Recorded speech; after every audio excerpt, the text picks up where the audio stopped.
नमस्कार, स्वागत है आपका फेडरल देश में। मैं हूं नीलू व्यास। उत्तर प्रदेश विधानसभा चुनाव से पहले इंडिया गठबंधन के अंदर अब कुछ बातें खुलकर सामने आ रही हैं। समाजवादी पार्टी प्रमुख अखिलेश यादव द्वारा कांग्रेस की तैयारियों पर उठाए गए सवालों के बाद सहारनपुर से कांग्रेस सांसद इमरान मसूद ने बेहद आक्रामक रुख अख्तियार कर लिया है। मसूद ने सपा प्रमुख पर देश और प्रदेश में मुसलमानों पर हो रहे कथित अत्याचारों और मस्जिदों पर हो रही कार्रवाइयों पर रहस्यमयी खामोशी साधने का गंभीर आरोप लगाया है। उन्होंने अखिलेश यादव की सीधी चुनौती देते हुए कहा कि अगर उन्हें कांग्रेस कमजोर लगती है तो वो उत्तर प्रदेश की सभी सीटों पर अकेले चुनाव लड़कर अपनी ताकत देख ले। अब ये जो पूरा मामला है, इस पर इमरान मसूद ने समाजवादी पार्टी के सबसे पारंपरिक और मजबूत वोट बैंक जो मुसलमान समुदाय है उसको लेकर अखिलेश यादव की राजनीति पर सीधे सवाल खड़े कर दिए हैं। उन्होंने ये कहा कि आज देश और उत्तर प्रदेश में मुसलमानों पर लगातार अत्याचार हो रहे हैं, मस्जिदों पर प्रशासनिक कार्रवाइयां की जा रही हैं, लेकिन इन गंभीर और बुनियादी मुद्दों पर अखिलेश यादव पूरी तरह से खामोश है। उधर अखिलेश का कौन सा बयान था जिस पर यह विवाद खड़ा हुआ? उन्होंने कहा कि सपा प्रमुख ने गठबंधन की तैयारियों पर बात करते हुए कहा था और कांग्रेस और समाजवादी पार्टी दोनों ही सभी 403 सीटों पर अपने स्तर पर तैयारी कर रही हैं। दोनों दल मिलकर ही चुनाव लड़ेंगे, लेकिन कांग्रेस की तरफ से धरातल पर जितनी तैयारी होनी चाहिए उतनी अभी दिखाई नहीं दे रही है। तो क्या सब कुछ ठीक है इस समय समाजवादी पार्टी और कांग्रेस के बीच में? ये बात इमरान मसूद ने क्यों उठाई और अखिलेश यादव ने भी इस तैयारियों इन जो अखिलेश यादव का कमेंट है उनकी कांग्रेस की तैयारियों को लेकर, उसको हम कैसे समझें? ये कहना कि इंडिया गठबंधन में रार आ गई या फिर समाजवादी पार्टी और कांग्रेस में रार आ गई, ये तो थोड़ा सा बेमायने होगा, लेकिन इस कमेंट को क्यों बोला गया, आज इस संभावना को हम उस पर बात करेंगे। हमारे साथ उत्तर प्रदेश कांग्रेस से संजीव सिंह जुड़ रहे हैं, आपका स्वागत है। सर्वेश त्रिपाठी हमारे साथ है, समाजवादी पार्टी के प्रवक्ता। सर्वेश, आपका भी स्वागत है। मैं संजीव सिंह से शुरू करती हूँ क्योंकि इमरान मसूद का कमेंट बहुत ही आक्रामक कमेंट है। आखिर इमरान मसूद ने क्यों ये बात कही? नमस्कार नीलू जी और हमारे को पैनलिस्ट सर्वेश जी को भी। देखिए, किस कंटेस्ट में इमरान मसूद साहब ने कही है तो आपके भी द्वारा खुलासा नहीं हो रहा है और कि किस उस पे उन्होंने ऐसी बात कही। लेकिन एक चीज स्पष्ट करना चाहता हूं कि जहां तक इंडिया गठबंधन की बात है, वहां पर हमारे नेता माननीय राहुल गांधी जी और देश की तीसरी बड़ी पार्टी उत्तर प्रदेश के पूर्व मुख्यमंत्री समाजवादी पार्टी के नेता श्री अखिलेश यादव जी के बीच अभी आपने देखा कि जब इंडिया गठबंधन की बैठक हुई तो इन मुद्दों पर भी चर्चा हुई। तो गठबंधन तो श्योर है क्योंकि दो शीर्ष नेतृत्व जहां मिलता है वहां ये चीजें तय चल रही। अब इमरान मसूद साहब का जहां अपना मसला है वो व्यक्तिगत उनका मामला है, यहाँ पे पार्टी लाइन नहीं हमारी है। दूसरी तरफ किस वजह पे कई ये बात में आगे खुलासा होगा। और एक चीज और कहना चाहता हूं कि इंडिया गठबंधन की मजबूती को अगर देखा जाए 2024 के चुनाव को देखते हुए तो ये भी मानना पड़ेगा कि जहां हमारे साथ संगठनात्मक जो बातें समाजवादी पार्टी के नेता उठा रहे हैं जैसा आपने कहा, तो उन बातों को मुझे लगता है कि चर्चा देने का विषय नहीं रह जाता। इसलिए नहीं रह जाता कि जहां पर 37 जो है लोकसभा के सांसद समाजवादी पार्टी जीती, क्या वहां राहुल गांधी जी का योगदान नहीं था? क्या वहां कांग्रेस के लोगों का योगदान नहीं था? या हम जहां 6 सीटें जीते लोकसभा की, क्या वहां पे अखिलेश यादव जी का और समाजवादी पार्टी के लोगों का योगदान नहीं था? था ना। तभी हम जो 43 सीट्स पाए और पर लोकसभा 5 विधानसभाओं को रख दें तो आज की तारीख में तो हमारे पास कम से कम जो 403 की विधानसभा उत्तर प्रदेश की, उसमें 415 से 20 सीटें सॉरी 215 से 220 सीटें, यानी बहुमत के आंकड़े से ज्यादा है। अगर 2024 के लोकसभा के तैयारी के आधार पर या सीटों को पाने के आधार पर देख लिया जाए, अगर वहां पे कुछ ईमानदारी से चीजें हुई होती तो कम से कम इंडिया गठबंधन 16 लोकसभा की सीटें और जीतता, हम नियर अबाउट 60 सीटें जाते। तो आज कहीं ना कहीं ये इंडिया गठबंधन की, हमारे दो बड़े नेताओं की एक मजबूती थी जिसका एक प्रदर्शन उस समय था। एक चीज और कहना चाहता हूं कि कांग्रेस पार्टी को लेकर के थोड़ा क्षेत्रीय दलों के अंदर भी इस चीज को सोचना पड़ेगा। मेरा एक हम्बल रिक्वेस्ट है सारे बड़े नेताओं को, हमारे पैनलिस्ट भी बड़े समझदार हैं। देखिए, कांग्रेस पार्टी ने जब राजनीति की तो देश के संविधान के जो संघात्मक और लोकतांत्रिक स्वरूप है उसकी मजबूती के लिए उसने क्षेत्रीय दलों की तब समय समय पे गलतियों को माफ किया। आज के समय भारतीय जनता पार्टी है वो लगातार क्षेत्रीय दलों को साफ कर रही है, जिनके कंधे पे चढ़ करके महाराष्ट्र में वो उदय हुआ शिवसेना में। आप शिवसेना के साथ आज बताइए उद्धव ठाकरे ने क्या स्टेटमेंट उनका चल रहा है। उन्होंने कहा कि 31 साल तक हम कांग्रेस पार्टी के खिलाफ लड़े, लेकिन कांग्रेस पार्टी ने कभी हमारी पार्टी तोड़ने का काम नहीं किया। हमारी पार्टी को, ये उद्धव ठाकरे का बयान है। उसके कुछ दिन पहले चलिए पश्चिम बंगाल का चुनाव समाप्त होते ही वहां की पूर्व मुख्यमंत्री ममता बनर्जी जी ने स्वयं कहा कि अब इंडिया गठबंधन के नेताओं के साथ बैठक करूंगी और श्रीमती सोनिया गांधी, राहुल गांधी, खड़गे जी के उस नेतृत्व को मजबूती प्रदान करूंगी। ये दर्द इसलिए कह रहा हूं कि जिन लोगों ने भारतीय जनता पार्टी का साथ देकर के, चाहे सत्ता का लोभ था, चाहे अन्यथा जो भी था, बीजू जनता दल का क्या हुआ? वो तो समय समय पे भारतीय जनता पार्टी मोदी सरकार को मदद करती थी। आज बीजेडी का कोई नाम लेने वाला नहीं रह गया। तो ऐसे तमाम उदाहरण गिना सकता हूं। तो एक चीज जरूर मैं कहना चाहता हूं कि कांग्रेस पार्टी इस देश के संविधान, लोकतंत्र और जो हमारा संघीय ढांचा है उसकी मजबूती के लिए क्षेत्रीय दलों का अस्तित्व चाहती है। हम क्षेत्रीय दलों के अस्तित्व को नकारते नहीं है, क्योंकि क्षेत्रीय दल कहीं ना कहीं आप देखिए भाषा के रूप में, क्षेत्र के रूप में और जो क्या नाम है, ऐसे तमाम उदाहरण हैं उसके, उसको लेकर के वो आए। और कहीं ना कहीं क्षेत्रीय दलों के पास भी समय समय पर जब राष्ट्रीय पार्टियों के साथ गठबंधन किया तो इन्होंने भी उन राष्ट्रीय पार्टियों के साथ गठबंधन करते हुए अपनी विचारधारा, राष्ट्रीय विचारधारा को भी बताया कि हाँ हम सब सेकुलरिज्म के साथ ऐसा सोचते हैं, फॉरेन पॉलिसी, इकोनॉमिक पॉलिसी हमारी ये है। तो मेरा ये कहना है कि समाजवादी पार्टी और कांग्रेस पार्टी दोनों की विचारधाराएं इक्वल है। और इसमें कहने में कोई गुरेज नहीं है कि कांग्रेस पार्टी से ही तो ये परिवार निकला था, समाजवादी कांग्रेस डॉक्टर लोहिया के नेतृत्व में। वही डॉक्टर लोहिया थे जो पंडित जवाहरलाल नेहरू के विदेश मामले के सचिव हुआ करते थे। वही डॉक्टर लोहिया थे जो पंडित नेहरू और गांधी जी के साथ, सरदार पटेल के साथ, तमाम लाल बहादुर शास्त्री के साथ तमाम आंदोलन में, भारत छोड़ो लेकिन आंदोलनों में से। लेकिन लोग तो तो ये संजीव जी, लेकिन लोग तो ये सवाल पूछेंगे ना कि इमरान मसूद ने इतना आक्रामक तेवर क्यों अपनाया, ये कहते हुए, और जो बात उन्होंने कही कि कि भाई क्यों, जो जो सवाल उन्होंने बेसिकली खड़े किए हैं और इतने आक्रामक तेवर में उन्होंने क्यों बात की उससे, क्योंकि कहीं ना कहीं फिर ये मैसेज जाता है कि सब कुछ ठीक नहीं है समाजवादी पार्टी और कांग्रेस के बीच में। नहीं, देखिए इमरान मसूद साहब का ये व्यक्तिगत बयान है और उन्होंने मुसलमानों की किस अनदेखी को, मुसलमानों के ऊपर क्या हुआ उसको लेकर के मैं ये कहना चाह रहा हूं। तो अब वो इमरान मसूद साहब ने क्लियरली नहीं, तो कुछ नहीं आप ये कहा, कह रहे हैं कि लेकिन ये उनका व्यक्तिगत बयान है क्योंकि वो एक मुसलमान नेता है।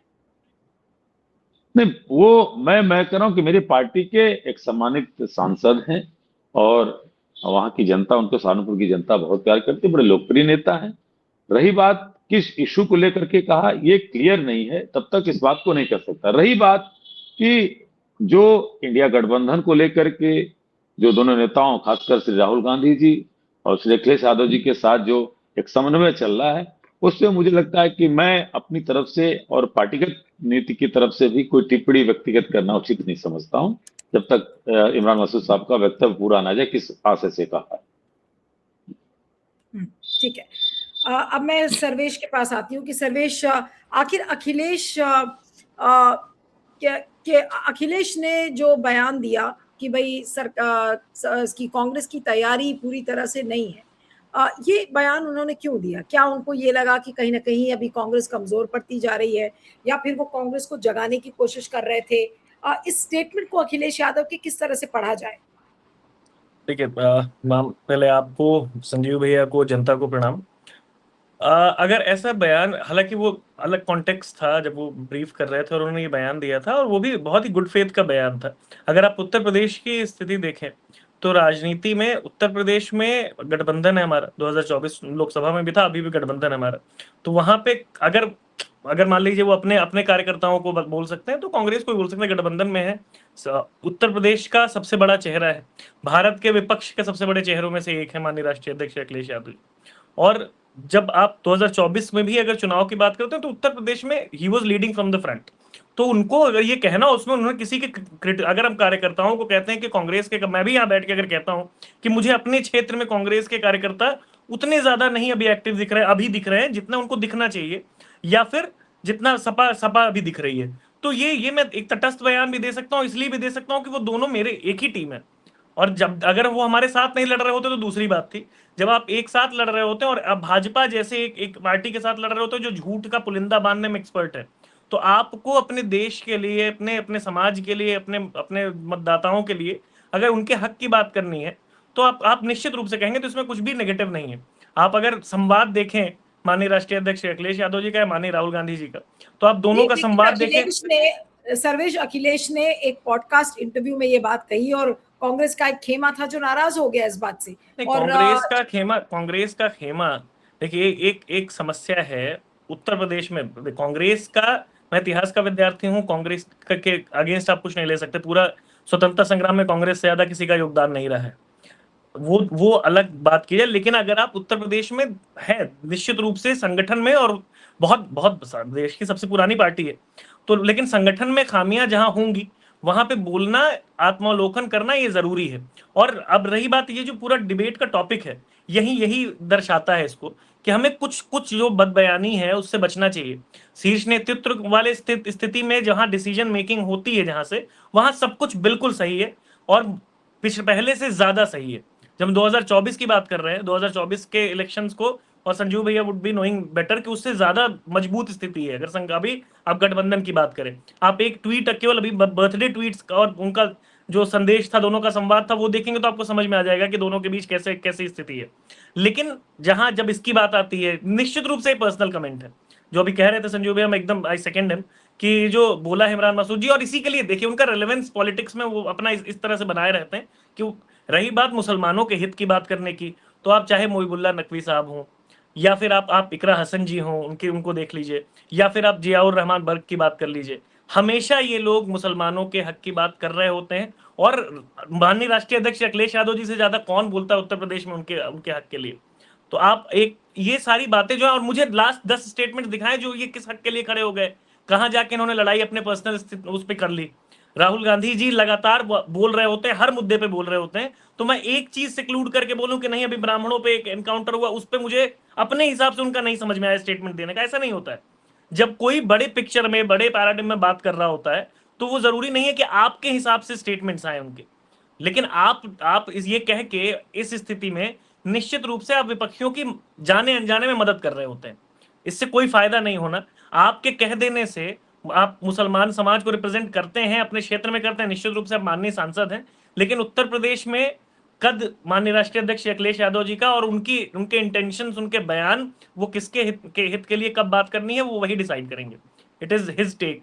वो आप नहीं बताएंगे कि वो कब किसके लिए बात करते हैं। उनके हर सांसद इररिस्पेक्टिव ऑफ रिलीजन, वो हमेशा, हम जब सेकुलर हैं, जैसे कांग्रेस का बेसिक नेचर सेकुलरिज्म का है, तो अब मैं ये बोलूं कि नहीं मेरे हिसाब से राहुल गांधी जी नहीं बोल रहे, मैं कौन हूं बताने वाला उनको कि वो किस हिसाब से बोल रहे हैं।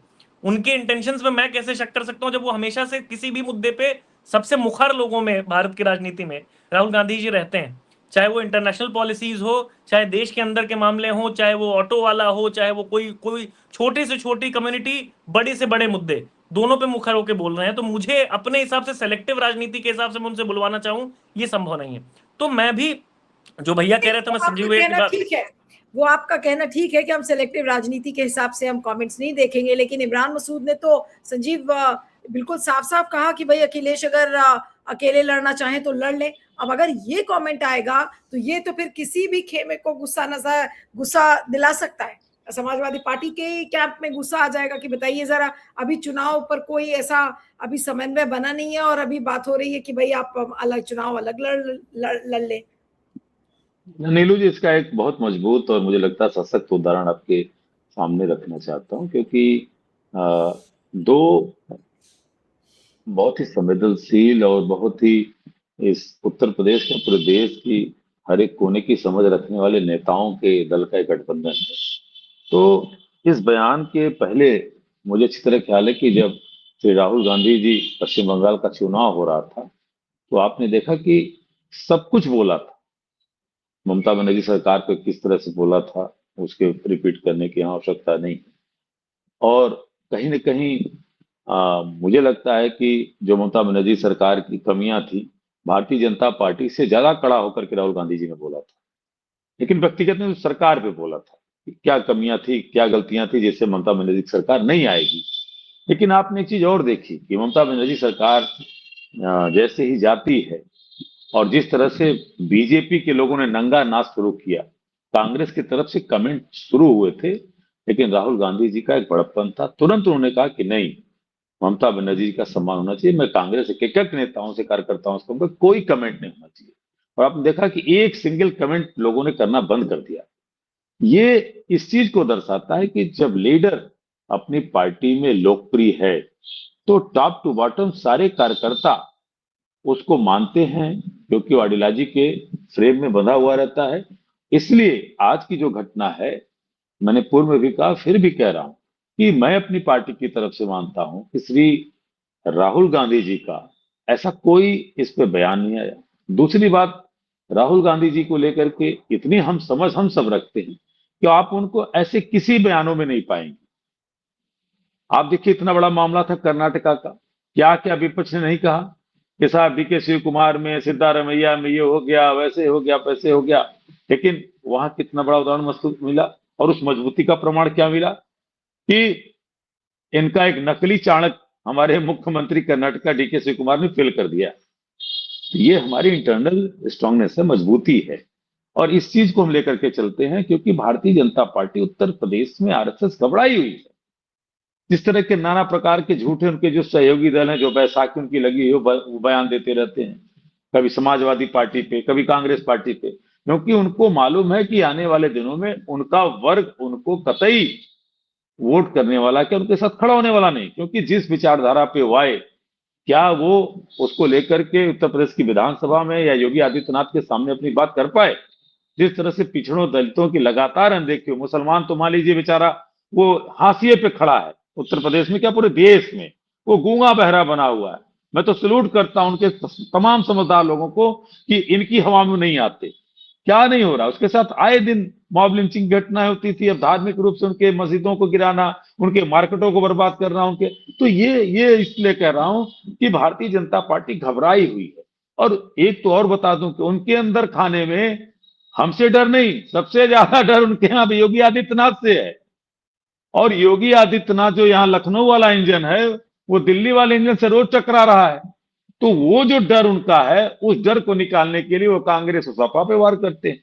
यहां इस चीज को, क्योंकि उत्तर प्रदेश की जनता, हर वर्ग जिस तरह से आप देखिए प्रभावित, इस उत्तर प्रदेश सरकार से बुरी तरह से प्रभावित है, वो कतई नहीं चाहता। और मैं इस चीज को ईमानदारी से कहना चाहता हूं कि अगर उत्तर प्रदेश सरकार के पास नीरज जी साहस रहा होता ना, तो पंचायत का चुनाव करा लिए होते, पूरी तरह से नहीं मालूम चल जाता क्या होता है, इनका जमीनी स्तर पे क्या है। तो ये सरकार के खोखलेपन को दिखा रहा है कि इंडिया गठबंधन, कांग्रेस पार्टी, समाजवादी पार्टी और समान विचारधारा के लोग बहुत मजबूती से उत्तर प्रदेश काम करें। हाँ, एक जरूर एक चीज जोड़ना चाहता हूं कि जो चुनाव आयोग की निष्पक्षता है, अभी तक बिहार के चुनाव के परिणाम आ गए, सरकार बन गई। मैं पूछना चाहता हूं चुनाव आयोग से और सुप्रीम कोर्ट से भी, क्योंकि मैं कानून का छात्र हूं और कोर्ट की किसी भी फैसले की आलोचना करना हमारा राइट है, 140 करोड़ हिंदुस्तान के लोगों का राइट है। क्या हुआ 27 लाख लोगों के वोटर के अधिकार? 27 लाख लोगों की वोट का अधिकार कहां है? ये तो देश के सुप्रीम कोर्ट को बताना पड़ेगा। क्या वो 27 लाख लोग बांग्लादेशी हैं? क्या वो 27 लाख लोग दोबारा वोट करेंगे तो किस हद से करेंगे? क्या भारतीय बनेंगे वो? तो अगर ये सब सवाल नहीं उठेंगे, और आपकी तो मीडिया पे मैं सलूट करता हूं और बहुत धन्यवाद देता हूं कि इन सवालों को आप जगह देते। तो अगर इस तरह की चीजें उत्तर प्रदेश में होंगी, तो मुझे लगता है कि ये देश का, खासकर उत्तर जी, प्रदेश का, मुझे ठीक लगता है। है कि अंतिम चुनाव होगा। अंतिम चुनाव होगा, हमारी जमहूरियत, हमारा लोकतंत्र, हमारा संविधान बचेगा नहीं, बल्कि खत्म हो जाएगा।